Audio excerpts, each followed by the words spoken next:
to welcome everybody here today, and we could all just bless ourselves and bow our head and say a short prayer for all the men and women who have died over the years and the struggle for Irish freedom. So everybody to their own list.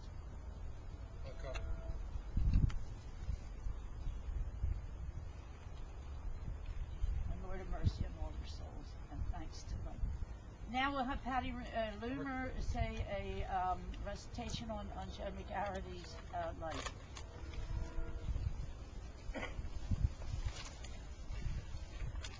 Thanks for coming.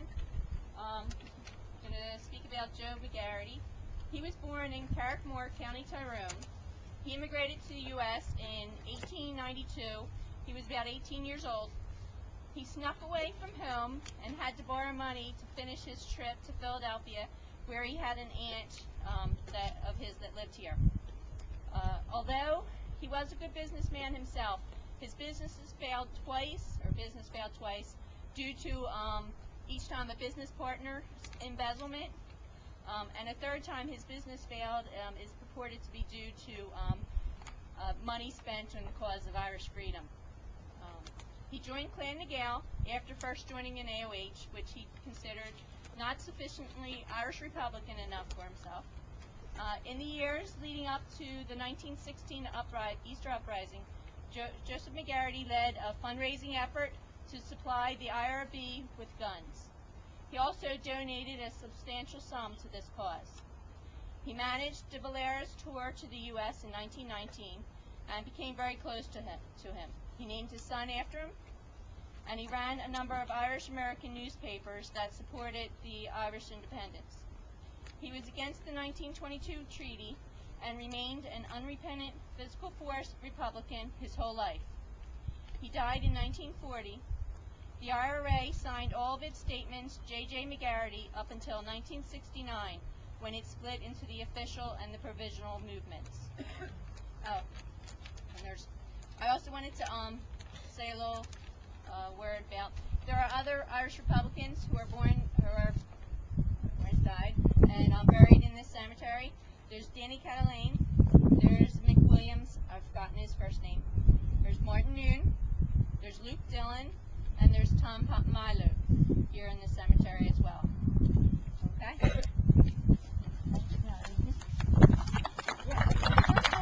Patty was reading those names. If anybody knows anyone, get them to Francis, Patty, myself, Callan, Serena, anybody, because we sure would like to get some more names after the short.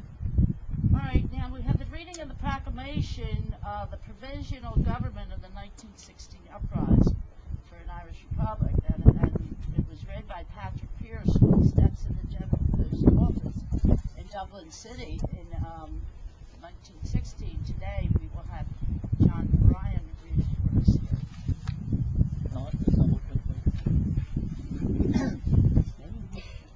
Irishmen and Irishwomen, in the name of God and the dead generations from which she receives her old traditions of nationhood, Ireland, through us, summons her children to her flag and strikes for her freedom.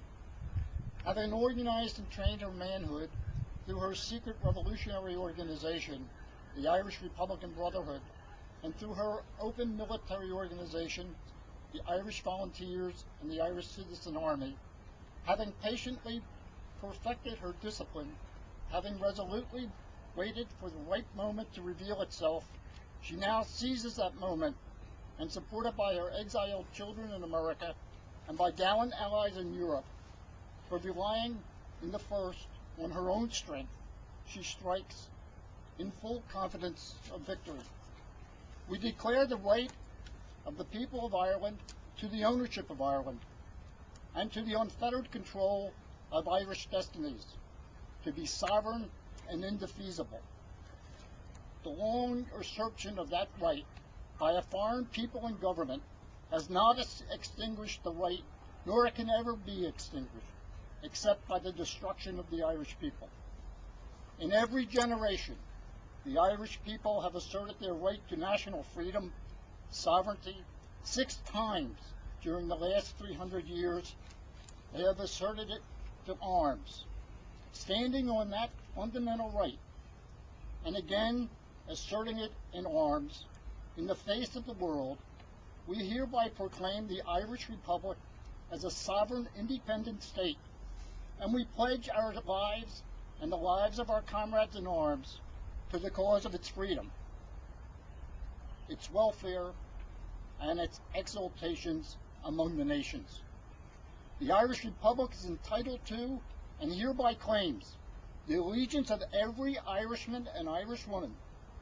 The Republic guarantees religious and civil liberty, equal rights and equal opportunities to all its citizens, and declares its resolve to pursue the happiness and prosperity of the whole nation and all of its parts, cherishing all of the children of the nation equally and oblivious of the differences carefully fostered by an alien government which has divided a minority from the majority in the past.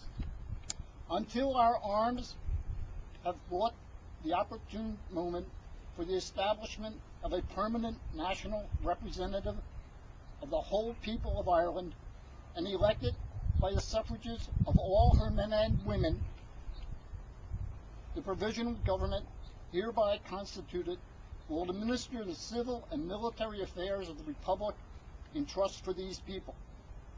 We place the cause of the Irish Republic under the protection of the Most High God, whose blessing we invoke upon our arms, and we pray that no one who serves that cause will dishonor it by cowardice, inhumanity, or rapine. In this supreme hour, the Irish nation must, by its valor and discipline, and by the readiness of its children to sacrifice themselves for the common good, prove itself worthy of the august destiny to which it is called. Signed on behalf of the provisional government. Can you cite the names? Thomas J. Clark, Sean McDermott, Thomas McDonough, P.H. Pierce, Eamon Sion, James Connolly, Joseph Plunkett. Thanks, John. Thank you.